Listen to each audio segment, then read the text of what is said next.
എൻ്റെ ജീവിതത്തിൽ എല്ലാ കാര്യങ്ങളും ഞാൻ ഡിസൈൻ ചെയ്യാതെ വന്നതാണ്. നാടകം പോലും എൻ്റെ ജീവിതത്തിൽ ഡിസൈൻ ചെയ്യാതെ വന്നതാണ് അല്ലേ. ഞാൻ എപ്പോഴും ആഗ്രഹിക്കുന്നതിന് മുകളിലേ എനിക്ക് കിട്ടിയിട്ടുള്ളൂ. ഇപ്പം മുറ എന്ന് പറഞ്ഞൊരു സിനിമ, ചിയാൻ വിക്രമിൻ്റെ കൂടെ വീരധീരശൂരൻ, നാളെ എന്താണ് ടക് ജഗദീഷിലും നാനികാരവിൻ്റെ കൂടെ അഭിനയിക്കാൻ പറ്റുക. എൻ്റെ ലൈഫിൽ ഞാൻ ചൂസ് ചെയ്യുന്നതിനെക്കാട്ടി മുകളിലാണ് എനിക്ക് എന്നും കിട്ടിയിട്ടുള്ളത്.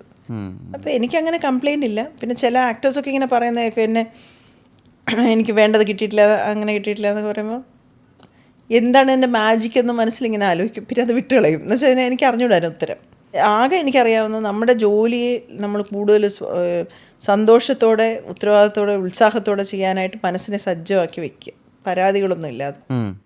നമ്മൾ തുടങ്ങിയ പാഷനിൽ തുടങ്ങിയല്ലോ, ആ ഉത്സാഹത്തോടെ ചെയ്യാനുള്ള മനസ്സിനെ ഇങ്ങനെ സജ്ജമായിട്ട് വയ്ക്കുക. ഒരു സ്ക്രിപ്റ്റ് കൈ കിട്ടുമ്പോൾ നമുക്ക് ആ എക്സൈറ്റ്മെൻ്റ് ഇല്ലേ, പതഞ്ഞു പോകുന്ന ഒരു എക്സൈറ്റ്മെൻറ്റ്. ഒരു സ്ക്രിപ്റ്റ് കിട്ടി, അഭിനയിക്കാം, നാളെ ഷൂട്ടുണ്ട്. അപ്പോൾ രാവിലെ 4 മണിക്ക് എഴുന്നേക്കണം എന്നല്ല, 3 മണിയാകുമ്പോഴേ നമ്മൾ പണ്ട് പിക്നിക്ക് സ്കൂളിൽ റെഡി ആവില്ലേ, പിക്നിക്കിന് പോകുന്നതിൻ്റെ തലേന്ന് ഉറക്കമില്ലല്ലോ ആർക്കും.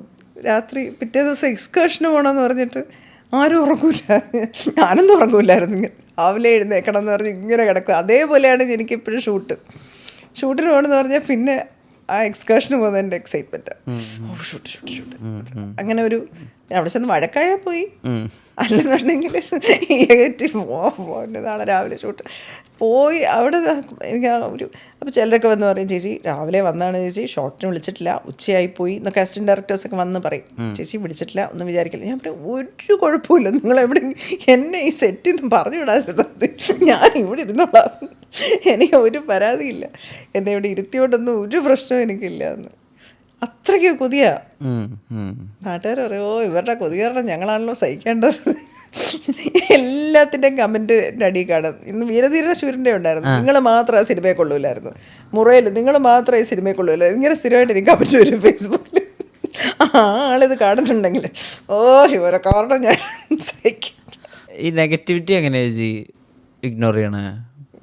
കൊള്ളില്ലേ? നല്ല വേദന എടുക്കുന്ന സംഭവങ്ങൾ ആളുകൾ ഫേസ്ബുക്കിൽ എഴുതില്ലേ കമൻസ് ആയിട്ട്? അവരുടെ മാനസികാവസ്ഥയല്ലേ, നമ്മളുമായിട്ട് ബന്ധമില്ലല്ലോ. എനിക്ക് അതൊന്നും പാവം തോന്നും.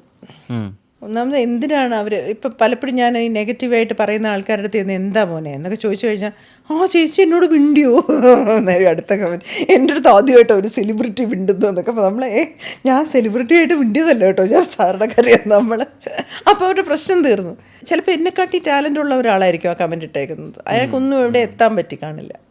അങ്ങനെ ആയിരിക്കും നമ്മളവരെ നെഗറ്റീവായിട്ട് കാണും. ഫ്രസ്ട്രേഷനും സങ്കടവും ഒക്കെ കാണും. അവർ ചിലപ്പം സ്കൂളിൽ ഭയങ്കര മിടുക്കരായിട്ട് ഡ്രാമ ചെയ്തിട്ടുള്ള എല്ലാവരെക്കാട്ടി കഴിവുണ്ടായിരുന്ന ഒരു പയ്യനായിരിക്കും. ജീവിത യാഥാർത്ഥ്യങ്ങൾ കൊണ്ട് വല്ല സൗദി അറേബ്യ കിടക്കുകയായിരിക്കും ജോലിയും ചെയ്തുകൊണ്ട്. അയാളായിരിക്കും ചിലപ്പോൾ നമ്മളെ ചീത്ത പറയുന്നത്. നമുക്കറിയാമോ അവരുടെ കാലം, അവരെന്താണെന്ന്, അവരാരാണെന്ന്. നമ്മളവരെ നെഗറ്റീവായിട്ടുള്ള ഒരു ഫേക്ക് പ്രൊഫൈലായിട്ട് കാണുന്നു. അവരെ ഫേക്ക് പ്രൊഫൈലിൽ നിൽക്കാനുള്ള അവരുടെ സാഹചര്യം, അവർ നമ്മളെ ചീത്ത പറയാനുള്ള അവരുടെ മാനസികാവസ്ഥ, അവരുടെ സങ്കടം നമുക്കറിയോ. ചിലപ്പോൾ അവരുടെ ഭാര്യ അവരെ ചതിച്ച് കാണും, അല്ലെങ്കിൽ അവരുടെ ഭർത്താവ് കാമുകനും അവരെ ചതിച്ച് കാണും. അവരെ ആരും ഇല്ലാത്തൊരു അവസ്ഥയിലായിരിക്കും അവർ നിൽക്കുന്നത്.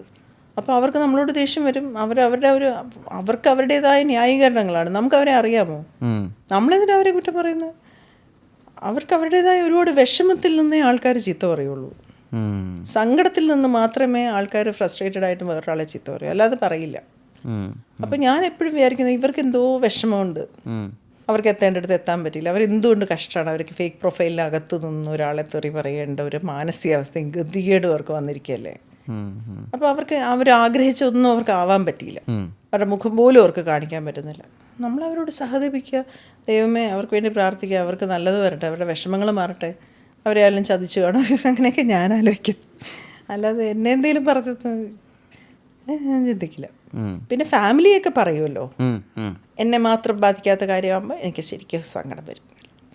കാരണം ഞാനൊരു സിനിമ ഇപ്പോൾ വീരധീരശൂരിൽ നിങ്ങൾ മോശമായിട്ട് അഭിനയിച്ചു എന്ന് പറഞ്ഞാൽ ഞാൻ നാക്കുള്ളൂ. കാരണം എന്താ വെച്ചാൽ അരുൺ സാറിനെ പോലെ ഒരാൾ ഓക്കെ പറഞ്ഞ ടേക്കാ, ഞാൻ കൊള്ളാമോ കൊള്ളൂലേ എന്ന് പോലും ഞാൻ ചിന്തിക്കുന്നില്ല. അരുൺ സാറിനെ പോലെ ഒരാൾ ഓക്കെ എന്ന് പറഞ്ഞ ടേക്കാണത്. സാറ് ഓക്കെ എന്ന് പറയൂല. അല്ലെങ്കിൽ മുസ്തഫയെ പോലെ ഒരാൾ, അമൽ നീരദിനെ പോലെ ഒരാൾ ഓക്കെ പറഞ്ഞ ടേക്കുകളൊക്കെയാണ് സിനിമയിൽ കാണുന്നത്. അത് വേറൊരാൾ ഒന്നും കൊള്ളൂല എന്ന് പറഞ്ഞാൽ ഞാൻ അത് സീരിയസ് ആയിട്ട് എടുക്കുമോ? ഒരിക്കലും എടുക്കില്ല. കാരണം അവരുടെ സിനിമ അതിനെന്ത് വേണം എന്ന് അവർക്കേ അറിയാവൂ. അവർ ഓക്കെ വെച്ചിട്ടുണ്ടെങ്കിൽ പിന്നെ വേറൊരാളെ നമ്മൾ കൺസിഡർ ചെയ്യുന്നില്ലല്ലോ. ചില പൊട്ട സംവിധായകർ നമുക്കും അറിയാം ജഡ്ജ്മെൻറ്റ്, അപ്പോൾ അവർ കൊള്ളൂലെന്ന് പറഞ്ഞാൽ നമ്മൾ ആണല്ലേ കൊള്ളൂലായിരുന്നല്ലേ ഇത് അങ്ങനെ നമ്മൾ പറയും, നമുക്ക് മനസ്സിലാവും. പക്ഷെ വീരധീരശൂരൻ പോലെയൊക്കെ ഒരു ഗൗരവമുള്ള സിനിമയിൽ വന്നിട്ട് നിങ്ങളുടെ അഭിനയം കൊള്ളൂലായിരുന്നു പറഞ്ഞാൽ നമ്മൾ എന്ത് ചേച്ചിനെ കൂടുതൽ ഭയപ്പെടുത്തണം, മോശം സ്ക്രിപ്റ്റ് അതാ മോശം സംവിധായകനാണ്? മോശം സംവിധായകൻ. മോശം സംവിധായകൻ. നല്ല സംവിധായകൻ മോശം സ്ക്രിപ്റ്റിൽ എങ്ങനെയെങ്കിലും വലിച്ചപ്പുറത്തിടും. നല്ല സംവിധായകർ അല്ലെങ്കിൽ ഇപ്പം ഞാൻ നടുക്കടലിലാണല്ലോ ദൈവമേ പെട്ടതെന്ന് തോന്നിയ സന്ദർഭങ്ങളുണ്ടോ? പിന്നെ എന്താ എന്നിട്ട് അവരോട് പറയാ? ഞാനൊരു സിനിമയിൽ നിന്ന് പോന്നിട്ടുണ്ട്, ഇറങ്ങി ഞങ്ങൾ 2 രൂപ കൂട്ടിക്കൊണ്ട് വർക്കാവാതെ ഞാൻ സിനിമയിൽ നിന്ന് പോന്നിട്ടുണ്ട്. 3-ാമത്തെ ദിവസം വർക്കാവുന്നില്ല എന്ന് പരസ്പരം മനസ്സിലായിട്ട് തീരെ നിർത്തിലേ പോവും. എന്നുവെച്ചാൽ നമ്മളങ്ങനെ അവിടെ കയറി തൂങ്ങി നിൽക്കേണ്ട കാര്യമില്ലല്ലോ. ഇപ്പൊക്കെ കുറെ കൂടെ എക്സ്പീരിയൻസ്ഡ് ആയിട്ടേ അതൊന്നും ശ്രദ്ധിക്കാതെ അഭിനയിക്കാൻ എനിക്കറിയാം. ഇപ്പം നമ്മുടെ ജോലി മാത്രം ചെയ്യുക, തിരിച്ചു പോരുക. അതെന്നെ പഠിപ്പിച്ച സീമ ചേച്ചിയാണ്. ഏത് പടം? മാര. Okay okay.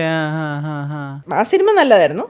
അതിന് ആ ചേച്ചിയുടെ അടുത്ത് ഇങ്ങനെ എന്തോ ഒരു കോൺവെർസേഷൻ, ചേച്ചി ആ സിനിമയിൽ ഒരു ബസ്സിൻ്റെ സീക്വൻസ് ഉണ്ടായിരുന്നു. അപ്പോൾ അവിടെ തൊട്ടപ്പുറത്തിരിക്കുന്ന ഒരു ആക്ടർ ഉണ്ടായിരുന്നു, അവർക്ക് വെള്ളം വേണമായിരുന്നു.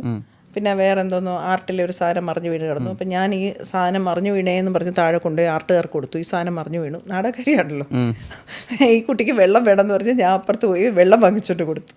അപ്പോഴൊക്കെ എന്നെ ഇങ്ങനെ സിംസിച്ച് ഇങ്ങനെ ഇടയ്ക്ക് ഇങ്ങനെ നോക്കുന്നുണ്ട്. എല്ലാവരുടെ കാര്യവും അന്വേഷിക്കുന്നു, എല്ലാവരുടെയും കാര്യത്തിന്. സിംസിച്ച് ഇടയ്ക്ക് ഇങ്ങനെ കഴിഞ്ഞപ്പോൾ എന്നോട് കാരവനിൽ വരും എന്ന് പറഞ്ഞിട്ട്. അപ്പം ഞാൻ കാരവനിൽ പോയി. എന്താ ചേച്ചി എന്നെ നീ ഏതൊക്കെ വന്ന പാത്ത് വള്ളു പറഞ്ഞ് അവരവൻ്റെ കാര്യം നോക്കി മര്യാദയ്ക്ക് അഭിനയിച്ചോണം.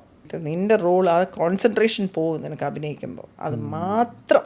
ചേച്ചിയൊക്കെ മിണ്ടൂല, ഫോക്കസ്ഡായിട്ട് അവിടെ ഇരിക്കാം, പണി ചെയ്യാൻ തിരിച്ചു. അത് മാത്രം ചെയ്യാനാണ് വന്നേക്കുന്നത് എന്നൊക്കെ പറഞ്ഞ വഴക്ക് പറഞ്ഞു. അതിനുശേഷം ഞാൻ കുറച്ചുകൂടി ഡിസിപ്ലിൻഡ്. എന്നുവെച്ചാൽ ശരിയാണ്, നമ്മൾ ചെതറിപ്പോകാൻ പാടില്ല. ആ കാര്യം ശ്രദ്ധിച്ച്, ഈ കാര്യം ശ്രദ്ധിച്ച്, അവരുടെ കാര്യം ശ്രദ്ധിച്ച്, ഒരു സാധനം വീണുപോയി അത് കൊടുത്തുകൊണ്ട് നടന്ന് അഭിനയിക്കുമ്പോൾ നമ്മുടെ ക്യാരക്ടർ മാത്രം മിണ്ടാതിരുന്ന് ഫോക്കസ് ചെയ്ത് അഭിനയിച്ചിട്ട് തിരിച്ചു പോകാൻ പഠിക്കണ്ടേ. സീനിയേഴ്സിൻ്റെ കൂടെ നമ്മൾ അഭിനയിക്കുമ്പോൾ അങ്ങനെ കുറേ കാര്യങ്ങൾ നമ്മൾ പഠിക്കും. നീലത്താമര അഭിനയിച്ചതുകൊണ്ട് MT സാറുടെ ഓർമ്മയിൽ പെട്ടു എന്നുള്ളത് വലിയൊരു അംഗീകാരം. കുഞ്ഞുമാളവ് നേരത്തെ അവസാനം വരെയും വിളിക്കുന്നത് എൻ്റെ അടുത്ത് പറഞ്ഞു, കുഞ്ഞുമാളവിൻ്റെ സ്തോഭം എനിക്ക് കാണിച്ചു തന്നു എന്ന് പറഞ്ഞു. ലാൽജോ സാറും പറഞ്ഞത് അങ്ങനെ, സാറിനോടും പറഞ്ഞെന്ന് പറഞ്ഞു. അവസാനം വരെ കുഞ്ഞുമാളവ് നേരത്തെ വിളിക്കുന്നത്. ഹേ ഫെസ്റ്റിവലിന് ഇനോഗ്രേറ്റ് ചെയ്യാൻ വിളിച്ചപ്പോഴത്തേക്ക് ഞാൻ വിളിച്ചുകൊണ്ട് വന്നു. എന്നിട്ട് അവിടെ പ്രസംഗിച്ചപ്പോഴും പറഞ്ഞു എൻ്റെ കുഞ്ഞുമാള് വിളിച്ചോണ്ടേ വന്നു എന്നൊക്കെ. വലിയ ഭാഗ്യം. ശാരദമ്മേനെ കണ്ടപ്പോൾ വലിയ നടിയാണ്. ഞാൻ നീലത്താമരെ മാത്രമേ അഭിനയിച്ചിട്ടുള്ളൂ. അവരാണെങ്കിൽ ഒരു തൊഴിലൊക്കെ. അയ്യോ, പത്മനാഭ ക്ഷേത്രത്തിൽ നിന്ന് ഇറങ്ങി വരുമായിരുന്നു. ജയപ്രഭ എന്ന് പറഞ്ഞൊരു പോയിട്ടുണ്ട് തെലുഗു. അവരെയും ഇപ്പോഴും ഞാനൊരു ഭയങ്കര കൂട്ടാണ്. എല്ലാ ദിവസവും വാട്സപ്പിൽ എനിക്ക് മെസ്സേജ് വരും അവരുടെ. പിന്നെ ഫാം എന്തെങ്കിലുമൊക്കെ പ്രത്യേകതരം നെയ്ത്തിൻ്റെയൊക്കെ പുതിയ സാരിയൊക്കെ കൊടുത്ത് അവരിങ്ങനെ ഒരുപാട് ഫാമേഴ്സിനെയൊക്കെ സപ്പോർട്ട് ചെയ്യും. അപ്പോൾ അതിൻ്റെ എന്തെങ്കിലുമൊക്കെ വരുമ്പോൾ എനിക്ക് അയച്ചു തരും. അവരെഴുതും, നന്നായിട്ട് എഴുതും, ഭയങ്കര പൊളിറ്റിക്കലാണ്. അപ്പോൾ അതിൻ്റെ കുറിപ്പുകളൊക്കെ എഴുതി തരും. ഇപ്പോൾ ഒരു US പൊരിക്കുക മോനെ കാണാനായിട്ട്, മക്കളെ കാണാനായിട്ട്.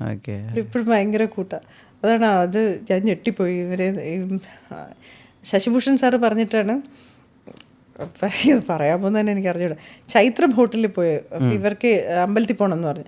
അപ്പോൾ ഞാനിങ്ങനെ ചെന്നിങ്ങനെ അവരുടെ റൂമിൻ്റെ വെളിയിൽ നിൽക്കുമ്പോഴത്തേക്കാണ് പിന്നെ ആരോ വന്ന് പറഞ്ഞ് അകത്ത് വിളിക്കുന്നത്. അപ്പോൾ തൊട്ടിപ്പുറത്തെ റൂമിൽ നിന്ന് MT സാർ ഇങ്ങനെ കൈ കാണിച്ച്, അയാൾ വന്ന് പറഞ്ഞു നോക്കിയപ്പോൾ സാർ ഇങ്ങനെ കൈ കാണിച്ചു. എന്താ എന്ന് ചോദിച്ചപ്പോൾ ഞാൻ പറഞ്ഞിങ്ങനെ ജയപ്രഭ മാമിന് അമ്പലത്തിൽ പോകണം. വാ, ഷീസ് ജയപ്രഭ, പ്ലീസ് കം എന്ന് പറഞ്ഞിട്ട് ജയപ്രഭ മാമിനെ എന്നെ പരിചയപ്പെടുത്തി. ഷീസ് പാർവതി എന്നൊക്കെ പറഞ്ഞ് സംസാരിച്ചു. അങ്ങനെയൊക്കെ സംസാരിച്ച് വർത്തമാനമൊക്കെ പറഞ്ഞിട്ടിരുന്നു. കുറച്ച് കഴിഞ്ഞ് തമാശകളൊക്കെ ആയി, സംസാരമൊക്കെ ഇരുന്നു. എൻ്റെ അടുത്ത് പറഞ്ഞു, ഞാൻ പറഞ്ഞ് ഇറങ്ങട്ടെ എന്ന് വെച്ചാൽ പാടിയിരിക്കുന്നു പറഞ്ഞു. അങ്ങനെ വർത്തമാനം. Jayaprabha ma'am, Vasu throw away your beedi. ഇത് ഞാൻ ത്രോ അവേ വാസു, നമ്മളയ്യോ സാറാണെങ്കിൽ എന്നെ നോക്കുന്നത്, ചെറിയ ചമ്പലായില്ലേ എന്നൊരു സംശയം.